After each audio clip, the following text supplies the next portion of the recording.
పాపం చనిపోయినప్పుడు నిజంగా ఇట్స్ క్వైట్ పెయిన్ఫుల్. సినిమా కుటుంబం ఒక సినిమా చూడటానికి వచ్చి ప్రాణాలు కోల్పోవడం అనేది ఒక చక్కని సాయంకాలం. They want to go back to the home. ఇంటికి వెళ్ళి దే వాంట్ ఓవర్ డిన్నర్ వాళ్ళు ఇంట్లో కూర్చొని ఆ ఎక్స్పీరియన్స్ని షేర్ చేసుకోవటం. అలాంటి ఈవినింగ్ ఇట్ వెంటంటే ఒక కుటుంబంలో చాలా బాధాకరం. దీనికి ఏమి చేసి ఉండాల్సిందంటే గోటుతో పోయేది గొడ్డలతో అంటే ఆ ముందే నెక్స్ట్ డే వాళ్ళ ఇంటికి వెళ్ళిపోయి హీరోకి కూడా తెలియకర్లా, అల్లు అర్జున్ గారు కూడా తెలియకర్లా, ఇంకా ఎవరన్నా వెళ్ళి డైరెక్షన్ ప్రొడ్యూసర్స్ వెళ్ళి మీ బాధలో మేము ఉన్నామని చెప్పుకోవాల్సింది. Let it be director, let it be producers, ఆ ఎంటైర్ ఫిల్మ్ యూనిట్ వెళ్ళి చెప్పుకుంటుంటే ఫస్ట్ అది రప్చర్ అవ్వకుండా ఉండేది. మేబీ అది చేశారు లేదు నాకు తెలియదు. But this what I feel, నాకు తెలియదు చేశారా అది అలా కాదు. మనం అలా కాదు, అలా దీన్ని చిన్నగా చేయకూడదు. ఒకసారి ఏమైపోతుంటే మనం తిట్లు తినాలి. ఒకసారి ఇలాంటి సిచ్యువేషన్లో నేను it's not that I had never faced it. I also had faced it. చనిపోలేదు కానీ నలిగిపోతుంటాను. నేనే చాలాసార్లు జర్నలిస్ట్ నలిపి నేను పక్కన నవ్వుతాను. ఒకసారి పోలీసులు నలిగిపోతాను, నన్ను గార్డ్ చేయడానికి వచ్చిన పోలీసు అధికారులు నలిగిపోతాం అంటే నేను పక్కన లాగుతాను ఒకసారి. అంటే అది ఇన్స్టింక్ట్ రియాక్షన్ మనకు ఉన్నాం. ఒకసారి నేను వస్తున్నానని చెప్పి తీగలకి మన పోస్టులు కడతాం, చచ్చిపోతారు. So what my concern is నేను వెళ్ళి వాళ్ళ ఇంటికి వెళ్ళి పరామర్శించాను. అది లోపించింది.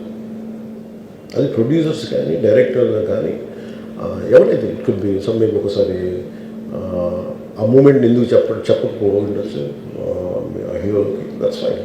కానీ ఇంతమంది మనుషులు మేము వచ్చి ఇంత కన్సర్న్తో ఉన్నాం, we feel sorry for that. అది చెప్పుండి ఉంటే బాగుండేది. అది నాకు అనిపించిన అబ్జర్వేషన్. రెండు,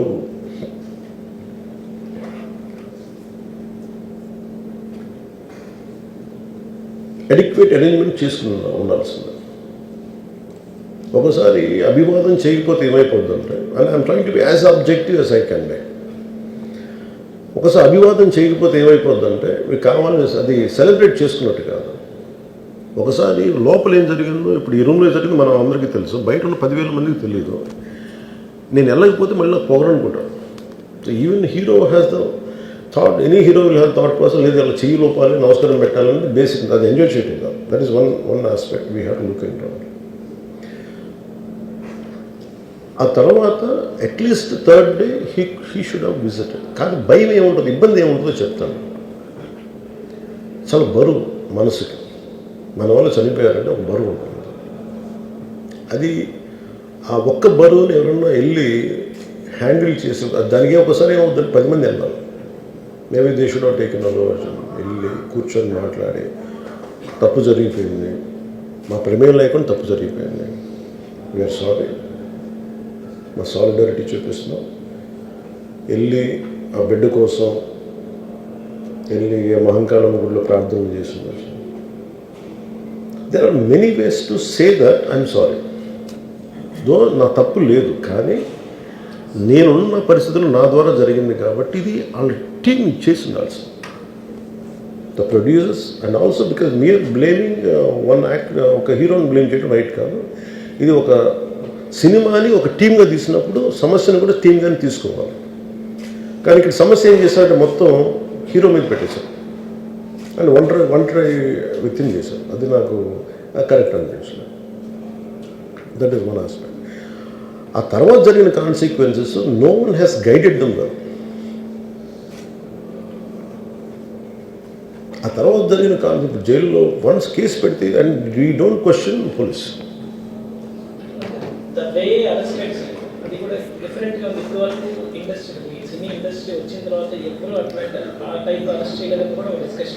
That is Revant Reddy. Even if it is me, who would have done the same thing? Without a doubt. He is Revant Reddy. Adenante, it is not who you are, it is what happened through you. And sometimes you want to send a message. అలాగే ఆయన మీరు అనుకుంటుంది ఏంటంటే చాలాసార్లు అడిగారు ఆయన పేరు చెప్పలేదని వాళ్ళు. I think is beyond all that. అది చాలా lame reason. Man of that state. ఎందుకంటే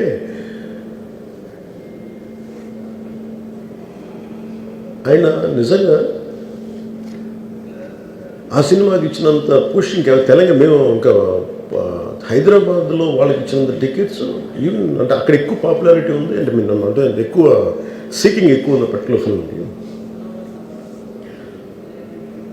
దానికి ఎంకరేజ్ చేశారు కదా, ఎక్కడ ఆయన తగ్గించలేదు కదా. ఇప్పుడు మనం ఎప్పుడు తప్పు అనుకోవాలి ఆయన్ని జగన్ గారు లాగా కూర్చోబెట్టి నలిపేసి చేస్తే ఇవన్నీ చేస్తే కక్షపూర్తం చేస్తుంది. బట్ అలా కాదు. అంటే Telugu he stood by Telugu film industry. ఈ పర్టికులర్ ఫిల్మ్కి హీ గేవ్ బెనిఫిట్ షోస్, డబ్బులు ఇచ్చారు, దానికి డబ్బులు పెంచారు. The gain lot of momentum of it. చేసిన తర్వాత అది ఒకదాని తర్వాత ఒకటి జరిగిపోవటం, అది ఏమైపోయిందంటే అది ఒక రిపుల్ ఎఫెక్ట్లో అయిపోయింది. అది ఎవరి చేతుల్లో లేదు. ఇప్పుడు సపోజ్ నేను బీయింగ్ ఒక హైయెస్ట్ పొజిషన్లో ఉండి he being chief minister, if you says don't arrest అంటే టుమారో పోలీస్ విల్ సే మీరు ఇక్కడ ఉపేక్షిస్తే రేపు పొద్దున మాకు ప్రాబ్లం వస్తుంటారు. అది డబుల్ ఎడ్జ్డ్ స్వోర్డ్ అది. So it is a tough call for the CM to take it and he has taken the call. So ఇవన్నీ చూస్తే సింపుల్ ఏమనిపించిందంటే ఎక్కడో ఒక మానవతా దృక్పథం లోపించింది ఓవరాల్గా. అని కొంత అది ఏమైపోద్ది, ఆ producers, director, all of them should have taken worked as a team rather than isolating Allu Arjun, which is not right. The team fault కూడా ఉండదు. They should come together, they should stood by the hero. అది చేస్తుండాల్సింది. దాన్ని ఏం చేస్తుండాల్సింది, ఇంత గొడవ జరగకుండా ఉండాలంటే వెళ్ళిపోయి అందరూ ఇంక్లూడింగ్ ప్రొడ్యూసర్స్ దే షుడ్, ఎవరైతే చనిపోయారో వాళ్ళ ఇంటికి వెళ్ళిపోయి సంతాపం చెప్పుండాలి ఫస్ట్. అది టీం చెప్పుండొచ్చు కదా, వాళ్ళు చెప్పలేదు అదొకటి. సో దాని తర్వాత జరిగినవన్నీ ఏమైపోతుంది, ఇట్ ఇస్ ఆల్ అబౌట్ జనం తిడతారు. రేవంత్ రెడ్డి గారు నువ్వు ఈ పని చేయలేదు, నువ్వు హీరోనా అంటారు.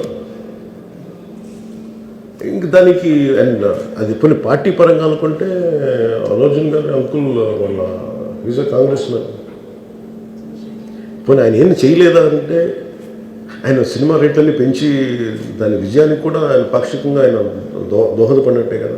అక్కడెక్కడ ఆయన తగ్గించలేదు.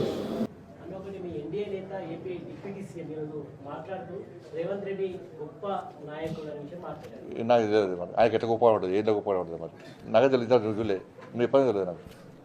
వాళ్ళ గొప్పతనం, వాళ్ళ ఇద్దరి మధ్య అండర్స్టాండింగ్ గొప్పతనం నాకు తెలియదు మరి. అంటే నాకు 6 గ్యారెంటీలు ఇష్టం తెలిసింది వాళ్ళ పాపం. 2,500 రూపాయలు మహిళలకు ఇచ్చారు, లేకుంటే 15 రూపాయలు భరోసా ఇచ్చారు, 12 రూపాయలు రైతు కూలీలకు ఇచ్చారు, తులం బంగారం ఇచ్చారు, 2 లక్షల ఉద్యోగాలు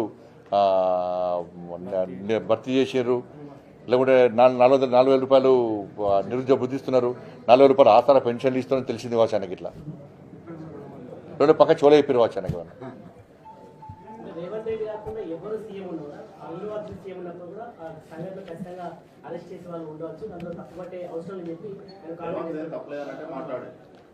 ఇప్పుడు అరెస్టులు అవన్నీ తర్వాత విషయం. అసెంబ్లీలో 6 గ్యారెంటీల చర్చ జరిగిన అసెంబ్లీలో ఒక వ్యక్తిని వ్యక్తిగతంగా ఆయన గురించి గంట సేపు మాట్లాడాల్సిన అవసరం ఏమొచ్చింది అన్న. అరెస్ట్ అయిపోయింది, జైలుకి పోయింది, వచ్చేసి అయిపోయింది, ఇష్యూ క్లోజ్. అంతే, 6 గ్యారెంటీ డైవర్ట్ చేయడానికే. ఇప్పుడు ఏమైంది, చర్చ ఏమైంది, అసెంబ్లీలో దేని చర్చ జరిగిందంటే అల్లు అర్జున్ చర్చ జరిగిందని ప్రజలు చెప్పుకునే పరిస్థితి వచ్చింది. వాళ్ళు ఆ చర్చ అవసరమా అని మేము అంటున్నాం. ప్రజా సమస్యలు ఉన్నాయి, అసెంబ్లీ దేనికోసం మాట్లాడుతున్నారు ఇవాళ. ఇప్పుడు ఇష్యూ అయిపోయింది, ఇష్యూ క్లోజ్ అయిపోయింది. అరెస్ట్ చేసారు, జైలుకి పోయాడు, జైలుకి వచ్చాడు. ప్రభుత్వం చట్టం తన పని తాను చేసుకుందని చెప్పి ముఖ్యమంత్రి చెప్పిండు, చట్టం తన పని తాను చేసుకున్నది అయిపోయింది. మళ్ళీ ఆ చట్టం గురించి ఈయనెందుకు మాట్లాడారు అసెంబ్లీలో అంటున్నాను. అంత అవసరం ఏమొచ్చింది. ఇది నాకు తెలిసి ఇది అల్లు అర్జున్ గారికి రేవంత్ రెడ్డి గారి మధ్యలో ఏదో చెడినట్టున్నది. అంటే నాకైతే ఒక డౌట్ వస్తుంది. అది లేకుంటే గింత ఎందుకు వస్తుంది ఒక వ్యక్తి గురించి. అట్లా ఈరోజు చాలా మంది ఉన్నారు తెలంగాణలో. ఇప్పుడు 1000 కోట్ల ఇది కలెక్షన్ వచ్చిందట. ఎన్ని 17,000 కోట్ల కలెక్షన్ వచ్చిందట. జాతీయ స్థాయిలో కూడా ఒక పేరు వచ్చింది. కానీ పుష్ప 3 రిలీజ్ కాకముందే రేవంత్ రెడ్డి పుష్ప 3 చూపెట్టిండు ఇవాళ. ఇది ఏందో ఉంది ఇద్దరి మధ్యలో. మరి ఆయన చెప్తారు, ఈయన చెప్తలేడు. మధ్యలో మిగతా అంతా పిచ్చోలేకపోతున్నారు. ఏదో ఏదో చెడింది అది. 14% ఇంకా ఉండొచ్చు ఇక రకరకాల జరుగుతుంది అది. దాని మీద ఇప్పుడు లాస్ట్కి ఏమే ఎవరైతే ఫిర్యాదు చేసి ఉంటే ఆయనే కాన్ఫిడెంట్ తీసుకునే ఇలా ఏమయ్యే పరిస్థితి వాళ్ళ తండ్రే భర్తనే ఇలా ఫిర్యాదు రిటర్న్ తీసుకునే. మరి అంటే ప్రభుత్వం నమ్మకం ఉందా లేకుంటే అల్లు అర్జున్ గారి నమ్మకం ఉందా? ప్రభుత్వం మీద నమ్మకం లేకనే కదా రిటర్న్ తీసుకున్నది.